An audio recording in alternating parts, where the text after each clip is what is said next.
Hey, good evening and welcome to the NYC Health and Hospitals Fiscal Year 2020 Annual Public Virtual Meeting for the Borough of Brooklyn. Good evening, ladies and gentlemen. Before we start the formal program, I would like to call to your attention.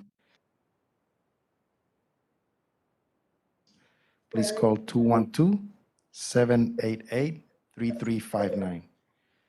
And that would be French Creole and Spanish. Thank you. My name is Jose Pagan. I'm chair of the board of directors. I want to thank you for joining us and would like to introduce the other board members who are here tonight. Dr. Vincent Calamia, City Council, Representative for Staten Island. Helen Arteaga Landaverde, City Council Representative for Queens. Robert Nolan, City Council Representative for the Bronx. Barbara Lowe, City Council Representative for Manhattan. Frida Wang, Sally Hernandez Piñero, and Dr. Mitch Katz, President and CEO of the corporation. Also on the panel are Andrea Cohen, Senior Vice President and General Counsel and moderator for the evening, and Colicia Hercules, Secretary of the corporation. We would also like to recognize the representatives from Congressman Hakeem Jeffries' 8th Congressional District, Marie Figueroa, Community Engagement and Outreach Coordinator, Assemblywoman Helene Weinstein, Assembly District 41, Gregory Vanguard, Legislative Staff, and from Councilman Alan Meisel's District 46, Lee Su, Legislative Director. On behalf of the board, I would like to extend our thanks and acknowledge the leadership at our Brooklyn facilities, Svetlana Lipyanskaya from Coney Island, David Weinstein, Susan Smith McKinney, Sheldon McLeod, Kings County, and Gregory Caliste from Woodhull, and the dedicated staff for providing exemplary service to our public health system and the people we serve. And to all of you here, thank you for your support as we strive to provide equal access to safe, affordable, quality care to all. And I know Fenioski Peñamora is also, our board member is also in the audience, Feni. Now I will turn the microphone out to our President and CEO for his remarks, Dr. Mitchell Katz. Thank you, Dr. Pecan. I'm Dr. Mitch Katz, and I'm the proud President and CEO of the New York City Health and Hospitals. On behalf of our board of directors, our dedicated workforce, thank you for joining us for this virtual public meeting. We're deeply appreciative of the commitment to public health care that you're demonstrating by connecting with us tonight, and we look forward to hearing your comments and concerns about the current and future state of New York City's essential public health care delivery system. As the safety net provider for all New Yorkers, our commitment to the patients and communities we serve has never been stronger. Last year, we provided care for more than 1 million New Yorkers, of which some 375,000 were uninsured. We provided 5.1 million outpatient visits. There were 152,000 patient discharges, and we happily brought into the world 15,700 newborns. Of course, the most dramatic event of this past year has been the coronavirus pandemic. I'm so grateful and proud of how well the healthcare heroes across New York City Health and Hospitals performed, risking their health and their lives to care for an unprecedented surge of critically ill patients. We're so sad for all the lives lost to this pandemic, particularly the members of our workforce. We will always remember their sacrifice. As we continue to respond to this unprecedented global public health crisis, the safety of our staff and our patients remains our first priority. While the healthcare systems in Wuhan, China, and in parts of Italy collapsed, we did not. Even though our public health infrastructure is aged, our resources are limited compared to some private health systems, and the needs of our patients, even in non-COVID times, is great due to the effects of living in poverty, institutional racism, poor nutrition, chronic stress, and higher prevalence of chronic disease.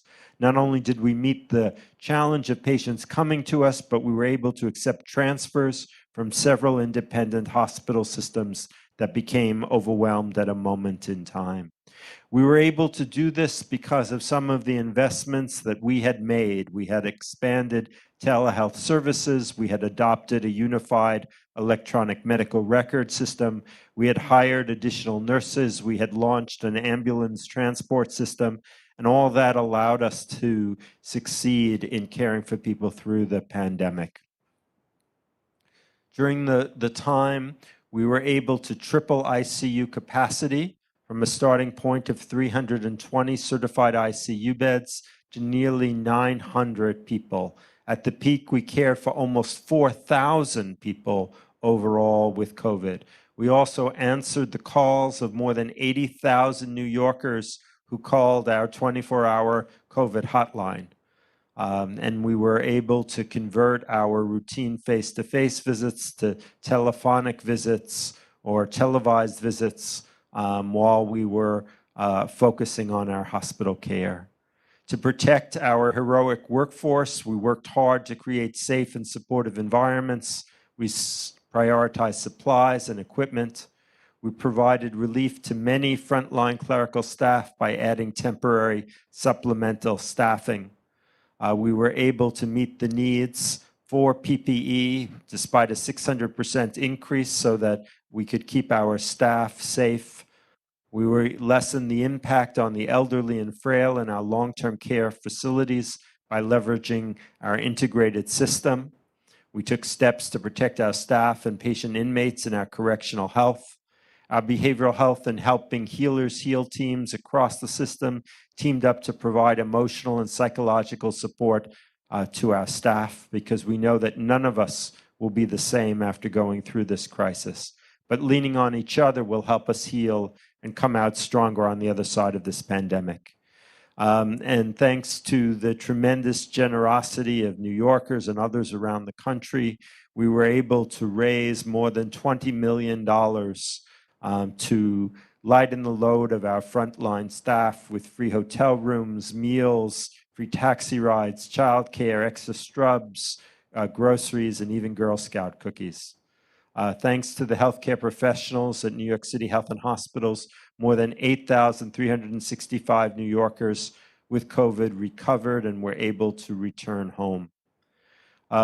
Many New Yorkers avoided healthcare during that surge, and we're now working to bring people back, making sure that all our facilities are safe so that people know that they can come in confidence. We are also playing a key role in suppressing the virus through our Test and Trace Corps, the nation's largest testing and contacting trace initiative to fight COVID, through our work with our sister department, the Department of Health and Mental Hygiene. We've been able to address this important issue. We have great collaborations with 40 community-based organizations. We've completed thus far more than 3 million COVID-19 tests, and we're reaching more than 90% of new coronavirus cases across the city. We're also focused on the needs of patients who had COVID, recovered from their acute illness, but are still suffering weeks and months after infection. We are planning on opening up 3 health centers, and one in Bushwick, one in Jackson Heights, and one in Tremont, to meet the needs of people who are still suffering from the sequelae of COVID. Of course, the pandemic was not the only challenge our workforce tackled over the past year. We continue to reduce systemic obstacles facing communities of color, the poor, and many others who lack access to affordable care. Our mission to bring affordable quality care to every New Yorker has never felt as urgent as it does now. Through the support of the mayor and our community partners, we reached the citywide expansion of NYC Care with the launch of the program in Manhattan and Queens on September 1st, ahead of schedule. We want to make sure that everybody has access to the care that they need. We also recognize that in this year, we have witnessed a great deal of harm due to racial inequalities, due to social disparities. We want to be in the front of addressing these disparities, bringing us to a more just world. We've supported our staff who've joined the White Coats for Black Lives movement in solidarity with thousands of Americans who've taken to the street to protest the repeated injustices that we have seen. We're taking additional action to promote racial and social equality by offering unconscious bias to all of our employees, recognizing that as healthcare professionals, we ourselves are not immune to these very biases. We want to keep focused overall on our mission, on providing quality care with excellence, a number of achievements that we're particularly proud of. We opened a new Pride Center. We strengthened the connection between primary care and mental health services. We expanded express care, urgent care services. We enhanced our services for patients with substance use disorder. We improved services for patients with hypertension, diabetes, and heart disease. We expanded access to patients with disabilities. We launched peer-to-peer telehealth support for our Metro Plus Health members. We expanded our arts and medicine program. We developed population health strategies to better serve homeless individuals. We helped our patients address food insecurity. We launched reentry and transition services for our justice-involved patients. We began plans to open outposted therapeutic housing for incarcerated individuals, and we advocated against dangerous federal policies that discouraged immigrants from seeking care. Overall, while the future remains uncertain, we know that COVID has demonstrated just how important it is to have a robust public health system. We hope that all of you who are listening feel as proud as I do about what a great system the New York City Health and Hospitals system is, and we look forward to hearing your comments shortly. So I'm now going to turn the microphone over to our General Counsel, Andy Cohen, who will outline the proceeding for tonight's meeting. Great. Thank you so much, Dr. Katz, and good evening to our public in Brooklyn. Just to start out, in case anyone joined us in the last few minutes, I want to remind you that we have language translation services available in French, Creole, and Spanish. And if you require those services, please call 212-788-3359.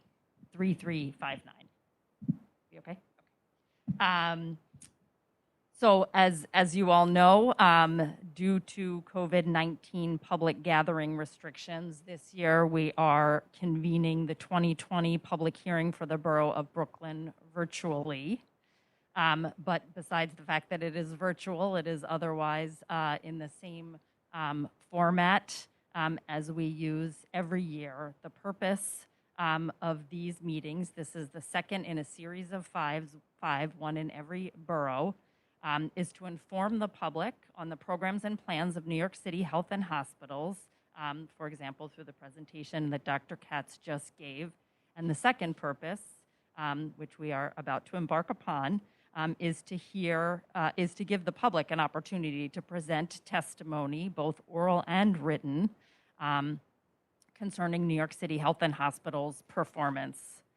All of that testimony, oral and written, will be transcribed and forwarded to all the members of the Board of Directors for their consideration. So we have many members of our board listening in and present this evening, but for any who are not, all of the materials that are presented tonight and all of the oral testimony that is presented tonight will be given to our board for their consideration. At this time, I just want to remind anybody on the phone who would like to present testimony that you can still sign up to do so by calling 212-788-3359, and registration for testimony cuts off at 6:30 p.m. in a few minutes. So just a few minutes on the rules of the road for moving forward here this evening. The most important thing for all of you to understand is that this is an opportunity for the Board of Directors of New York City Health and Hospitals to hear from you and to listen to your perspectives and not to engage in a dialogue. So there's no It's not a Q&A. There won't be a response to your comments except for what ultimately will be presented from the board as a whole, but they will be listening carefully to what you say. In order for each registered speaker to have an opportunity to testify, each speaker is allotted 5 minutes of speaking time. On your screen, you'll see an electronic timer that will provide warnings about the expiration of your time. You have a total of 5 minutes. A yellow light will indicate that you have 2 minutes remaining in your time. A red light will indicate that your time has expired, and about 10 seconds after that, the light will begin to flash. And at that point, if you have not done so already, I will ask you to conclude your remarks immediately in order that we have time for everyone to speak. If you don't complete your comments within that 5 minutes, don't worry, you can submit a written statement that constitutes your full remarks, and again, that will be transcribed and presented to our entire board. And again, you can call the same phone number, 212-788-3359, in order to let the office know that you have additional written testimony to provide. And with that, I think we are almost at the point we will begin. I apologize if I mispronounce any of your names. Some of them I am seeing for the first time. If I do mispronounce, please correct me when you first begin to speak. It won't count against your time. I thank you so much for your participation, and we all look forward to hearing your views. I am now going to turn it over to our very first speaker, Twyla Evanson, who is the Constituent Service Coordinator for Councilmember Robert Carnegie Jr. Ms. Evanson.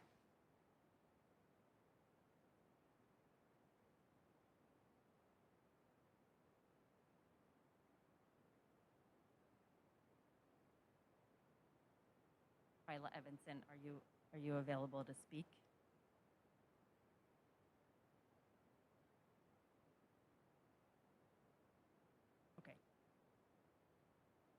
Oh, her line's not working.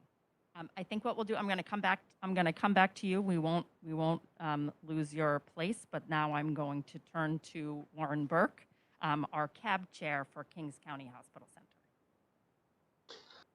Thank you. Hi, everybody. I'm Warren Burke. I am the chair of the Kings County Community Advisory Board, as well as other volunteer work. I serve as first chair on Community Board 9 of Brooklyn, which Kings County is in our geographic area. It's a privilege to be here and especially after this year.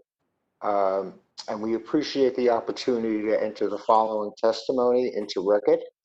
The first thing we just wanted to review was our community concerns, and I'm sure that these apply to most communities at this point in time in New York City. And this is in no particular order. The first is health, COVID. Will there be a second wave? What's going on now? As well as receiving their normal ambulatory care. The next point is violence. There's been a surge of violence in our district. And from my experience of living here, it's pretty unprecedented, the number of shootings, robberies, the whole thing. Important topic is social equity. We have a very strong population, okay, that is very interested in creating social equity.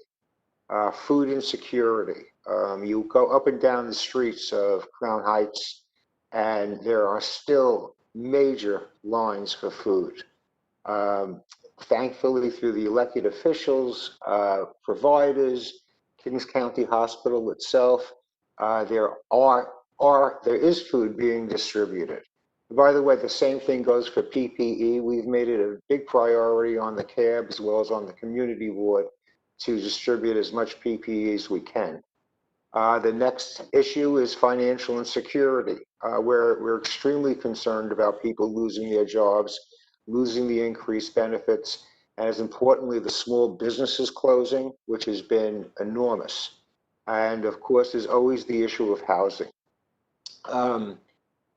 from my observation, Kings County leadership and the staff has been under pressure for about 10 months.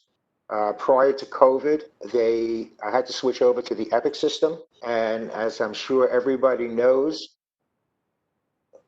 the work that went into that was just totally amazing. On the back end of the Epic system, COVID-19 reared its head.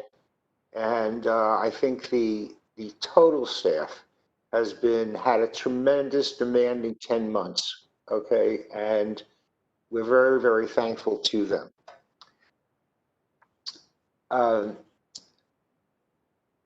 The people in particular who we just like to mention, which is all but the frontline staff, the nurses, the doctors, the environmental staff who provided miraculous care during this whole thing, the ambulatory staff, a quick turnaround, not only during the COVID crisis itself, but also they just turned on a dime for the outpatient care. And from my understanding that the virtual and teleconferencing has been received extremely well by the community. The staff has had a very large and positive response to the social unrest that's been taking place during the spring and summer, and as well to the violence in the community.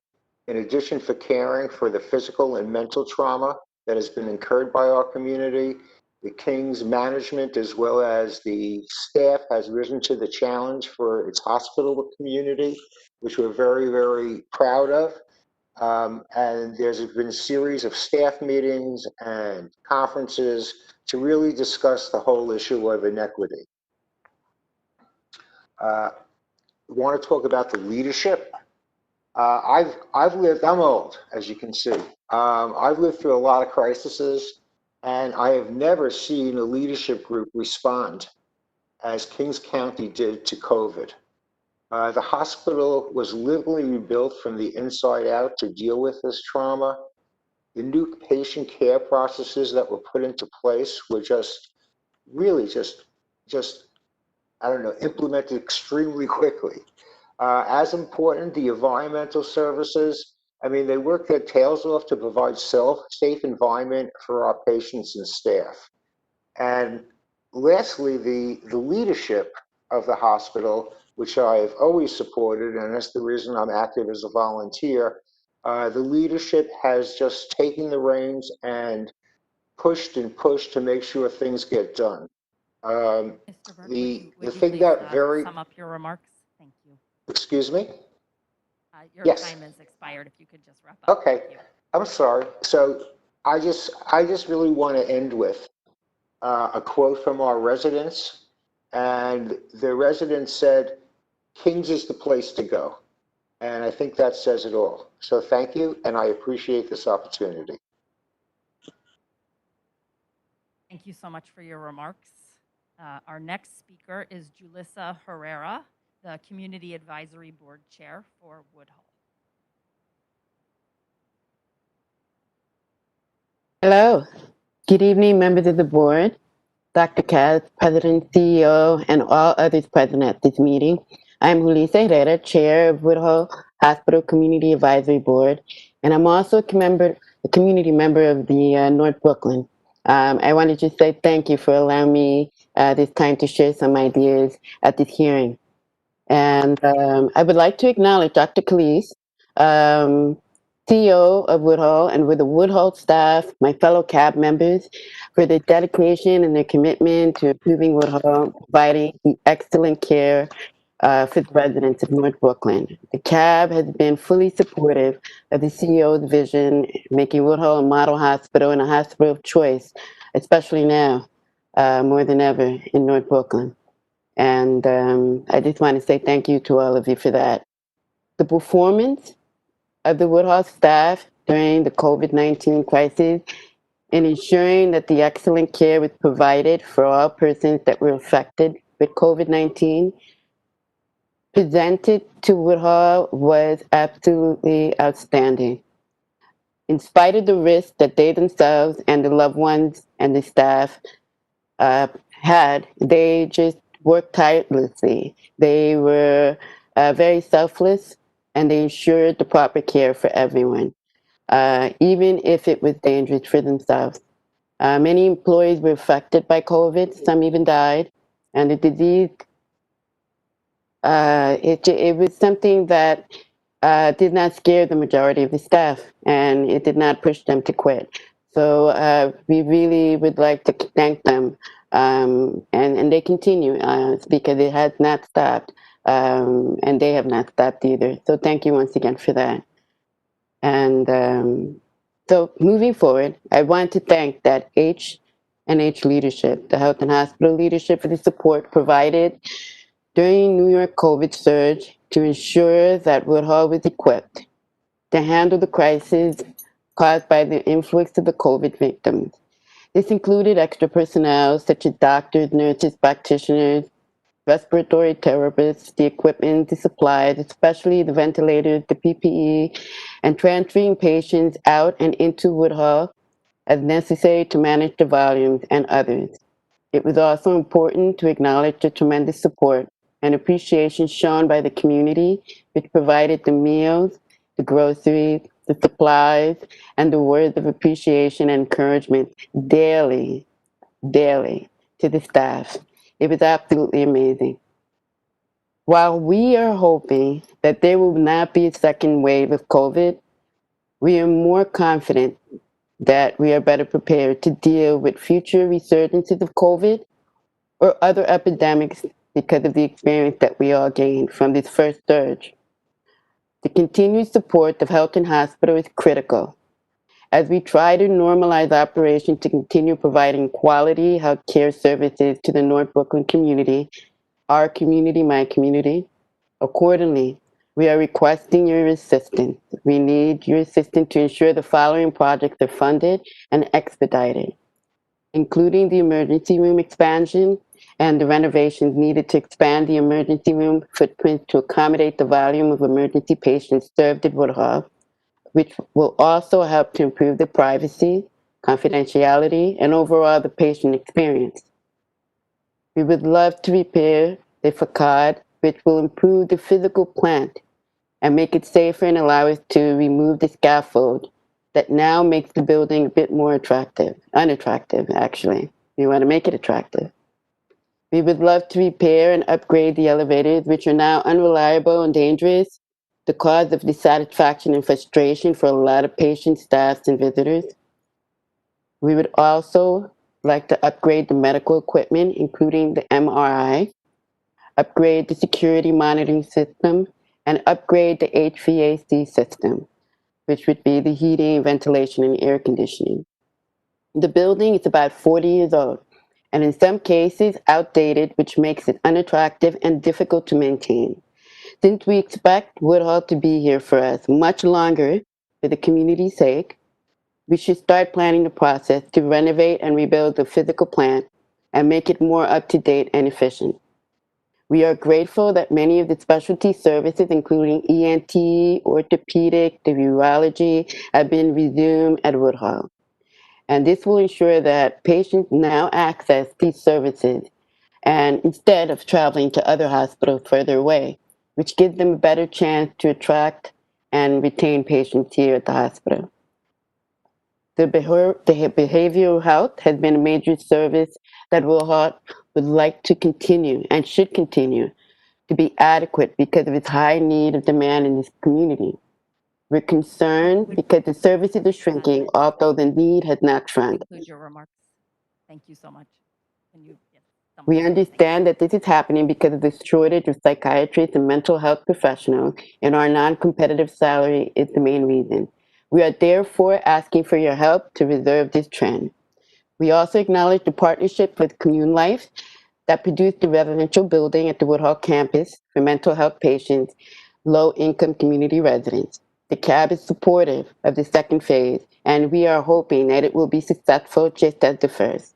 So we continue to do all we can, and we would like to have H&H in Brooklyn proud of Woodhull. The fact that Woodhull continues to be recognized and receives significant award for excellence by top agencies and health grades, Leapfrog, Newsweek, Maternal Care, American Health Association for Cardiovascular Stroke Services, and even our CEO by the city and the state as one of Brooklyn's top 50 most influential persons. It is testament to the dedication and the hard work of the staff and the community. To thank you for the continued support, Board of Directors, and Health and Hospital leadership to make Woodhull a continued success and the hospital of choice for North Brooklyn. I really appreciate your time, and I appreciate you all as a community and part of Health and Hospital Corporation as well. Thank you so much for the opportunity. Thank you so much for your remarks. We're going to turn to the next speaker, Antoine Jean-Pierre, the Community Advisory Board Chair for McKinney. Good afternoon. If you could just bear with me, I have to pull over. My name is Antoine Jean-Pierre. I'm the chair for... Hello? Can you hear me? Please be safe. Yes, yes, we can hear you. Okay, I'm good. My name is Antoine Jean-Pierre. I'm the chair of the CAB for Susan McKinley. And I'd like to take this opportunity to thank the New York City Health and Hospital directors for holding this virtual meeting so that we could speak to you about our Center of Excellence. So I have followed your plan for HHH for turning HHH into a profitable healthcare system by 2020. It is a notable and doable plan. However, due to the COVID pandemic, the directions had to be changed. But despite the changes due to the death, hospitalization, shortage in staff, and other amenities, McKinney took charge, as usual, to make sure that every resident and staff were taken care of. We had our challenges. Staff got scared and fearful and to the point of staying away. And there are those who stood up like soldiers in the battlefield and came to work every day. They are the real heroes, those who put their lives on the front line to save lives. Along with Dr. Katz and every one of them, you should be honored with the New York City Health and Hospital Gold Star. While we are at it, I might add, we'd like to have a virtual memorial service for every fallen soldier.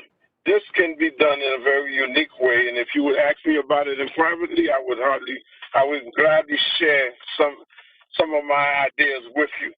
Under the leadership and that of my esteemed leaders, David Weinstein, Paul McGuire, McKinley was given the support it needed to take care of our most vulnerable. More can be done, however, because some mistakes should never have been made. I would suggest that leaders at the health and hospitals and even at the facility levels start listening to our managers and the frontline workers. They are the ones that do the work and carry the torch and burn their fingertips. Thank you for their outreaches, the contact tracers, and every initiative put in place in support of the disenfranchised.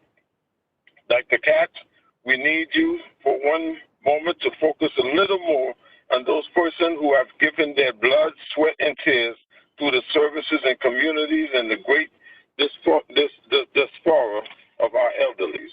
The staff at McKinley is continued the unique. The staff at McKinley is quite unique. So too is the CAB. Many of them wear many hats. Because of their dedication, they roll up their sleeves and help each other out.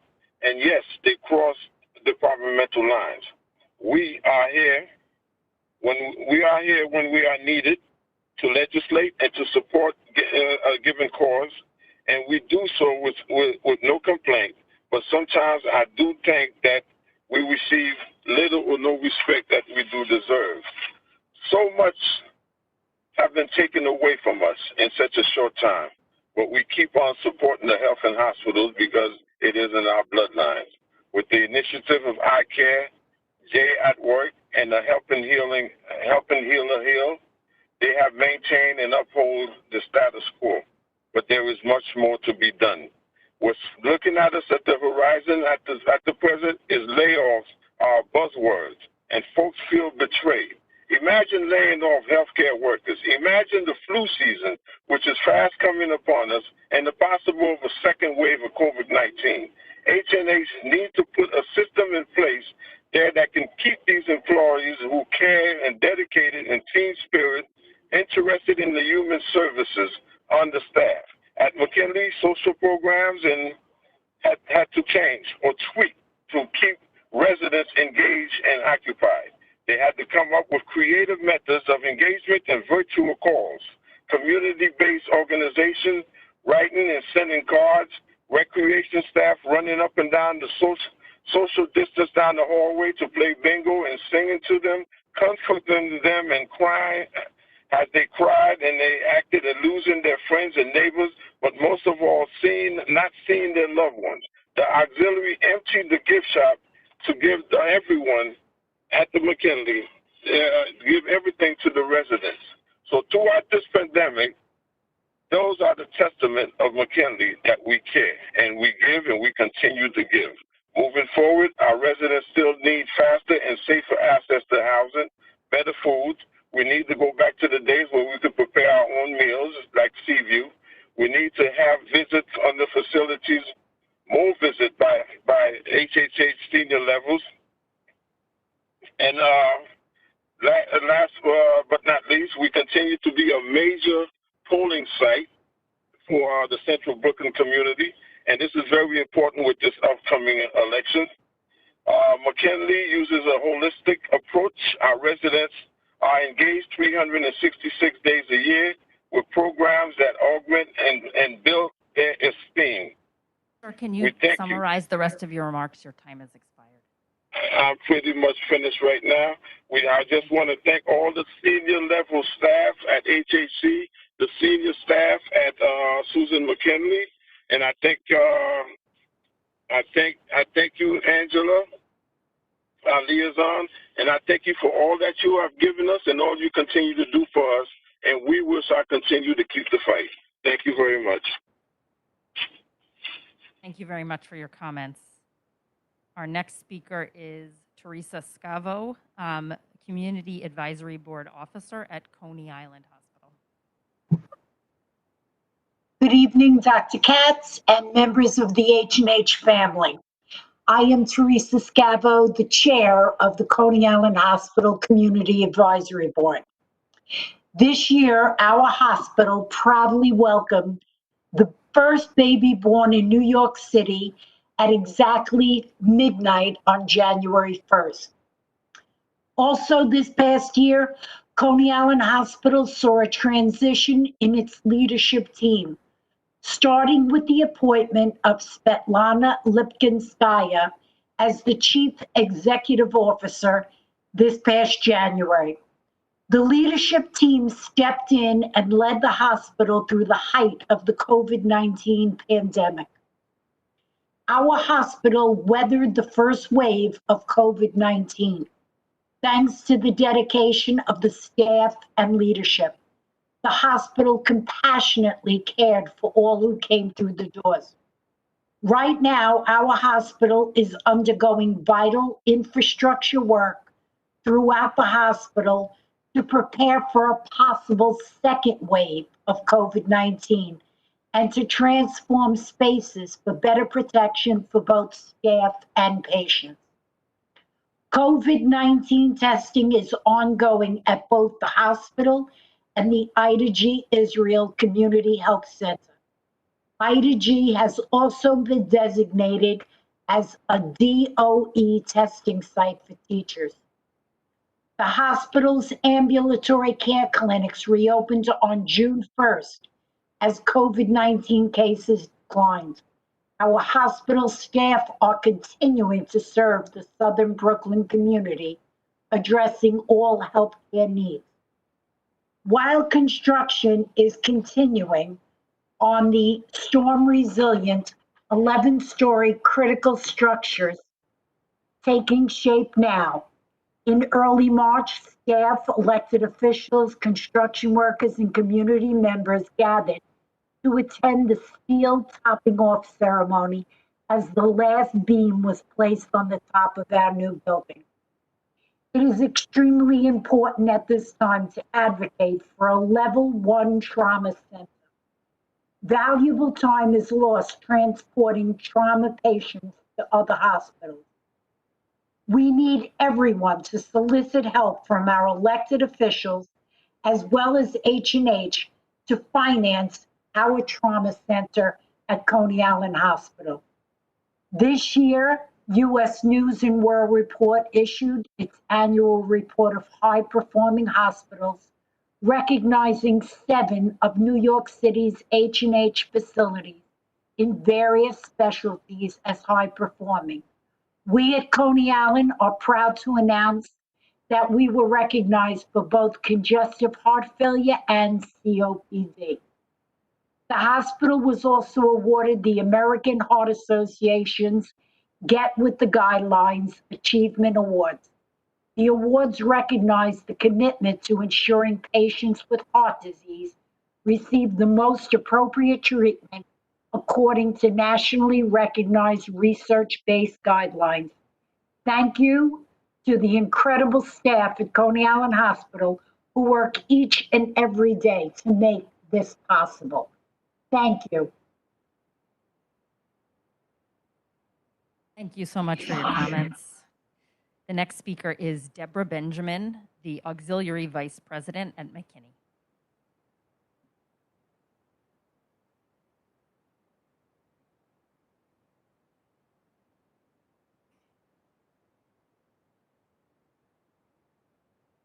Deborah Benjamin? Yes, she's on. Okay. Did you call Deborah Benjamin? Yes, Deborah Benjamin. Thank you. The sound is not right now. Good evening. I am Deborah Benjamin, Vice President of the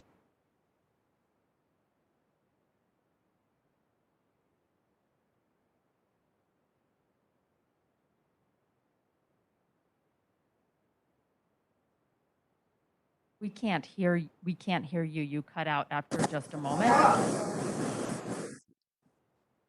so we can express how proud we are to be aligned with what we call Brooklyn's Post-Acute Center of Excellence, McKinney. With protocol already being established, on behalf of President Pearl John, who is out sick, and the members of our auxiliary team, I want to express my thanks to McKinney for all they have done from its inception to date, especially to date. It is an honor to work with such an exciting and dedicated group of staff and residents. In the height of COVID pandemic, Ms. Cooper, our hardworking and dedicated liaison, reached out to us, taken into consideration all protocols, kept us informed of all that was taking place at the nursing home. Since no visitors were allowed, she asked if our goods can be donated to the residents, and the auxiliary team willingly obliged, since it was our duty to help our facility the best way we knew how. So all our coffee, juices, and the entire products were willingly donated to all residents. McKinney's experience was no different to any other long-term establishment. But because of the dedicated staff and leadership, we were able to contain and hold the fort to this day.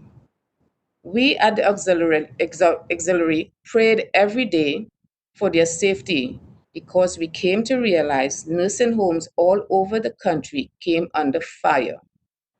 I must commend you, Dr. Kaz, Maureen McCuskey, and David Weinstein for your vision and the authentic team you have in place at McKinney and in our community.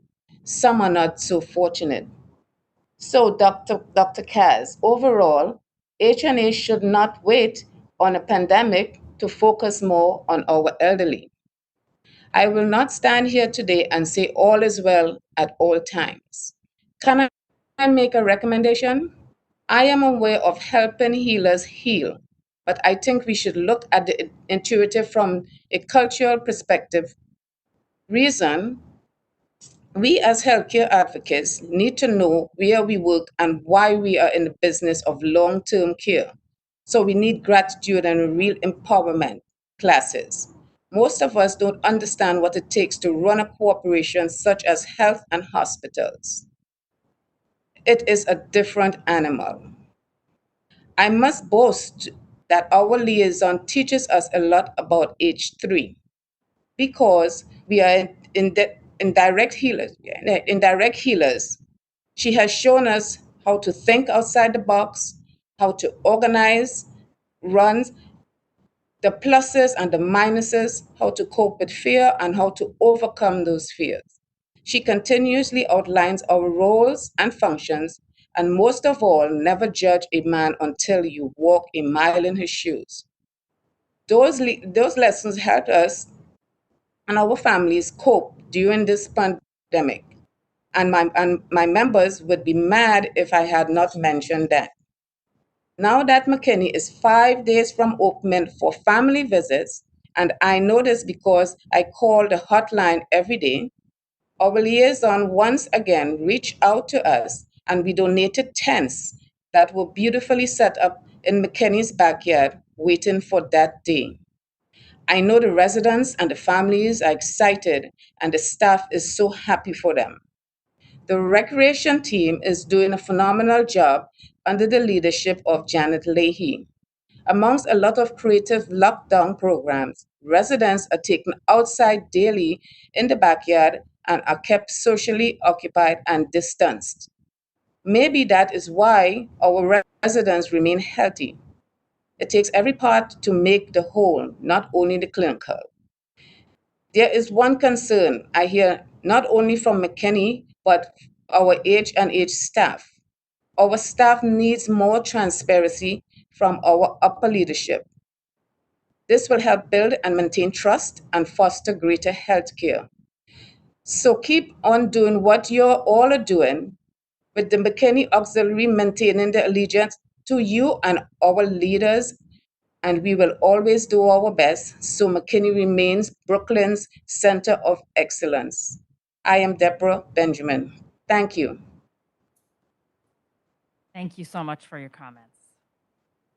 Our next speaker is Batsheva Gross, and please correct my pronunciation if it's incorrect, a concerned citizen.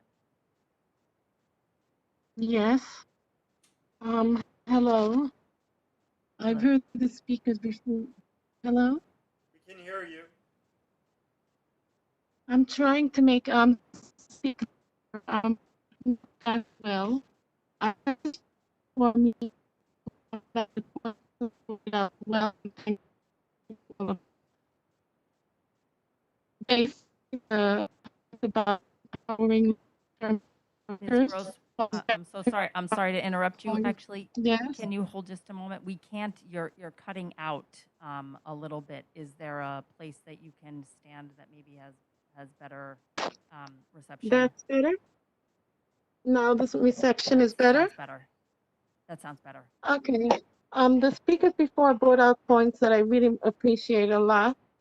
I do feel that everybody met up to the challenge, and there still needs to be more to be done. The part about the long-term care workers feeling appreciated is from that standpoint, I understand it a lot. It's not the pay, it's the fact that to get a job I have to travel, always have to travel. I can't and at this point I had the experience that when I needed the insurance company to step up to the plate, they couldn't.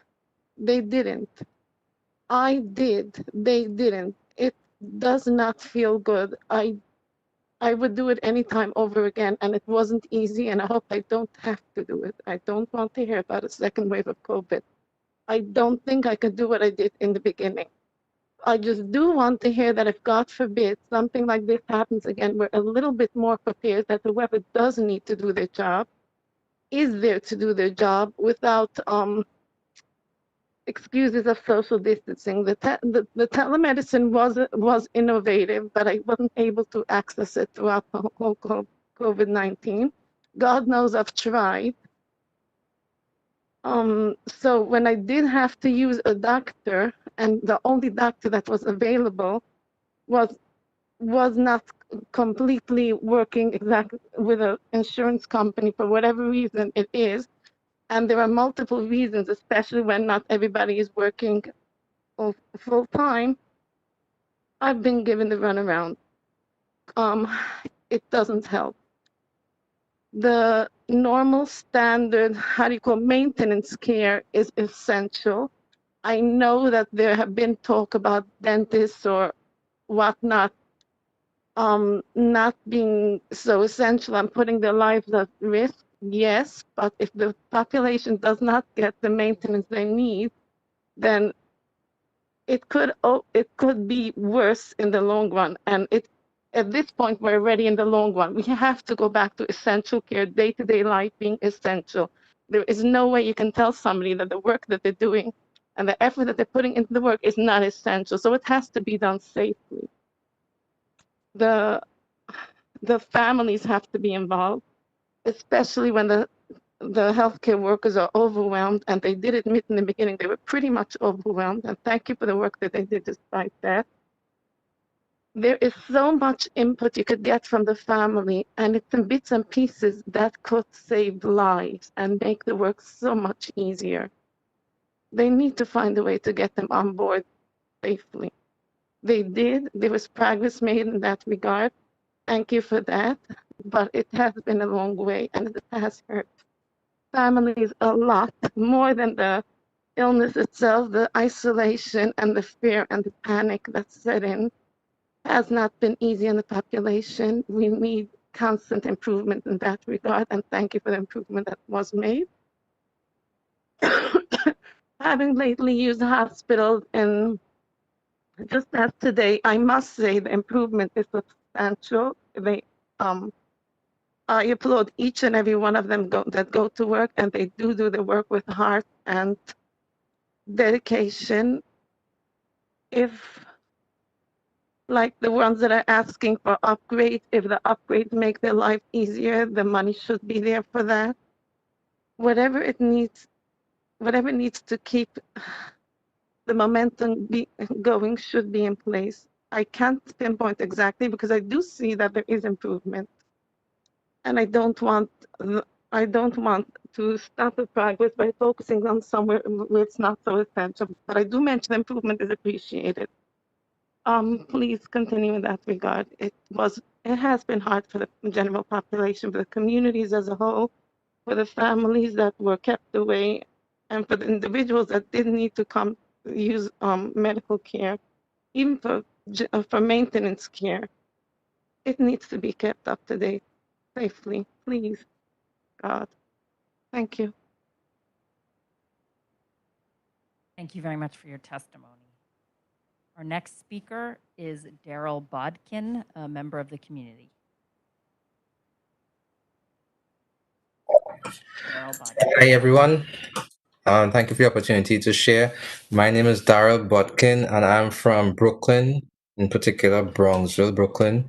And my contribution is about the racial ethnic disparity among clinical staff, in particular at Kings County. So I want to go straight into it. Crystal Henry put a quote, Crystal Emery, you can't be what you can't see. And she's an award-winning documentary filmmaker and activist. So if you look at a snapshot of the demographics of Kings County, we have 49.8% white, 33.8% black, about 12.7% Asian. This is a snapshot of those who identify strictly in those groups. And then when we go to residents at Kings County, that's medical residents, this is based on my research. In 2018, there were about 2 persons out of a cohort of 30, representing 6%. 2019, 3 medical residents, representing 10%, and 2024, representing 13%. So the problem is when you walk through the corridors of Kings County Hospital, you would notice that there's a very small number of medical residents as well as medical students who would be Black. And that is in stark contrast to the population of Kings County. If you look at the census data, Kings County would be, I think, the second largest in terms of that demographic of Black persons. Bronx is supposed to be the first based on my research. So I put that as a problem. And then when you look at what others are saying in terms of research, there's one research paper, Implicit Racial Ethnic Bias Among Healthcare Professionals and its Influence on Healthcare Outcomes. It says that most healthcare providers, this is a research paper, most healthcare providers appear to have implicit bias in terms of positive attitudes towards whites and negative attitudes towards people of color. Future studies need to employ more rigorous methods to examine the relationships between implicit bias and healthier outcomes. The Association of American Medical Colleges says that there are less than 6% of medical school graduates nationally identify as Black, even though they make up 13% of the population. And if you go by gender nationally, 2% of the population of the medical physicians are women of color, or Black women. All right. Another paper says our findings, this is racial ethnic bias among healthcare professionals and its influence on healthcare outcomes. Our findings suggest that Black doctors could reduce the Black-white male gap in cardiovascular mortality by 19%. So I'm saying if you go in the hospital, you could see that demographic-wise, we can do better in terms of that. And I'm asking, can HHC look at what is happening? Is it that less Black people are applying for medical residency? Is it that the quality of the applicants are subpar? Is it that there's an implicit bias by those who may be the chiefs of staffs at whether it's Kings County or any other hospital in terms of the persons who admit persons to residency and to the medical school program? Can HHC look at considering implementing a program or policy or awareness campaign to encourage young Black men and women to pursue a career in medicine? And very quickly, solution, I'm asking, can the board look at appointing a multidisciplinary task force across multiple departments, such as your chief medical officer, human resources, and maybe even your community board to study this matter, look at, probably hospital by hospital or county by county, what it is happening on a demographic level, and make some, academic logical suggestions for solving it. I'm not saying that we need to have if it's 30% Black people in Brooklyn, that we need to have 30% Black doctors in Kings County. But I'm saying if we have 2 in a cohort of 30, obviously something is kind of wrong in that. If we have 3 at one time, then 4, we need to drill deeper and look at what is causing that. I believe that HHC has a sort of a moral, ethical, and social duty to study this matter, and now is a great time to look at it, because you have the opportunity to present a tangible response among all the things that you're doing to the concerns of diversity. We're not saying that we have an issue with white doctors. We're just asking that the hospital system look at how it can increase the representation to be a bit more reflective of the demographics of Brooklyn, Kings County in particular. That's it for me. Thank you very much. Thank you very much for your remarks. Our next speaker is Michael Benjamin, representing Senator Roxanne Persad. Okay, we don't have that speaker is not on the phone. And so we will move to Janka Savorovic, founder of Justice for All.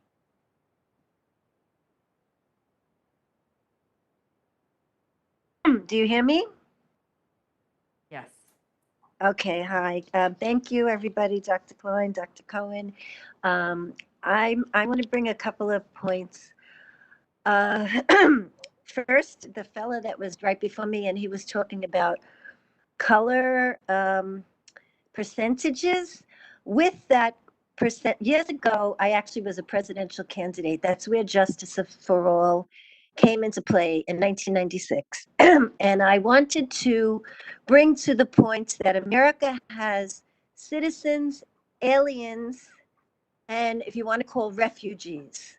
So when you take a percentage, Brooklyn had predominantly a white percentage because most people migrate here from other places, and it was predominantly um, we had the natives, and we had from the colonists, and then we had a lot of migration. So when you talk about color percentage, you also should collate whether they are citizens, aliens, or refugees. That's why there's a disparity in the ratio. But color, forget about color, because color is, there's a lot of blind people, and we never used to call anybody color. We're supposed to be, either citizens, aliens, or refugees. I wanted to bring a point. I'm actually in the Bronx, but I had a fair hearing on July 26th at 14 Borum Place.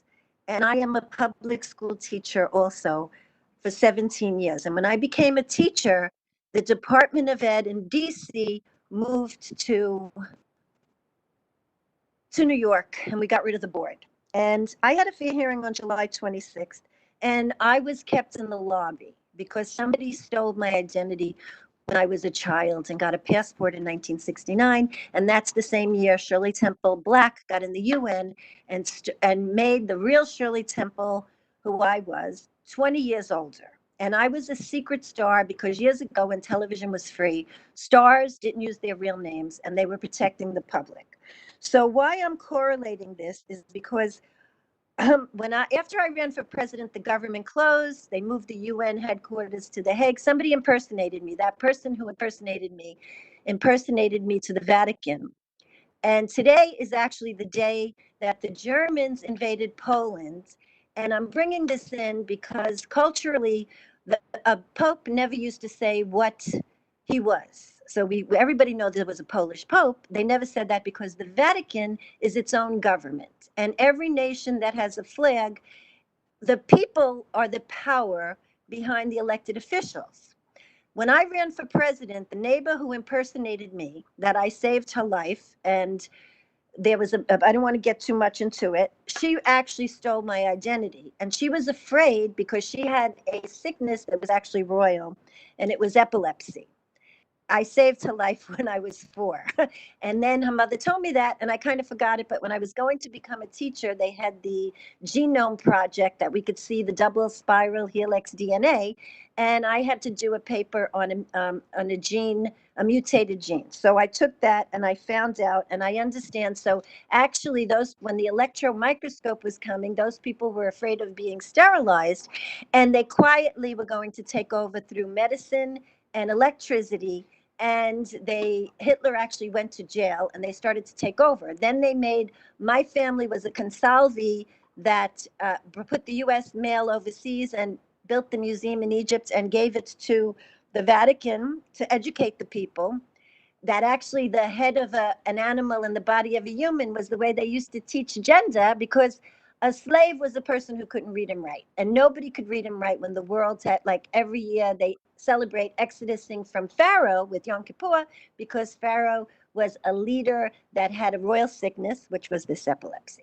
And then so this is why I believe we have this coronavirus, which I believe is the common cold, because the teacher that I wrote, David Eastner, he was a very good science teacher. They were saying that the common cold has no cure. And I believe that's the CV-19 that we're seeing blown up. So anyway, when I had my hearing at Borum Place, they kept me in the lobby because I'm being impersonated. And the person that had the disability switched my health record, and my blood is very, very rare. So 2 rabbis from Brooklyn drowned in Miami, and they weren't in a boat. And they had to do with the hearing that I had a couple of years before.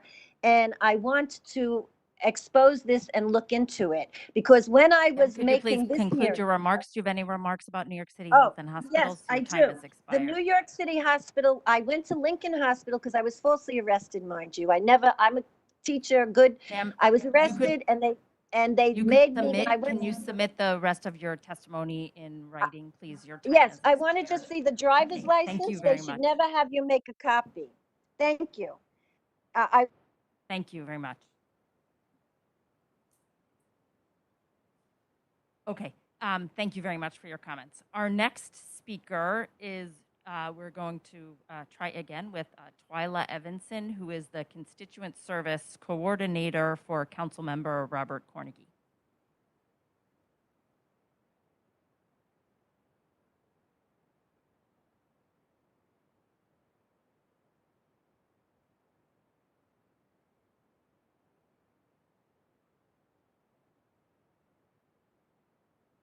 No. Miss Evanson, are you on the phone? Twyla Evanson?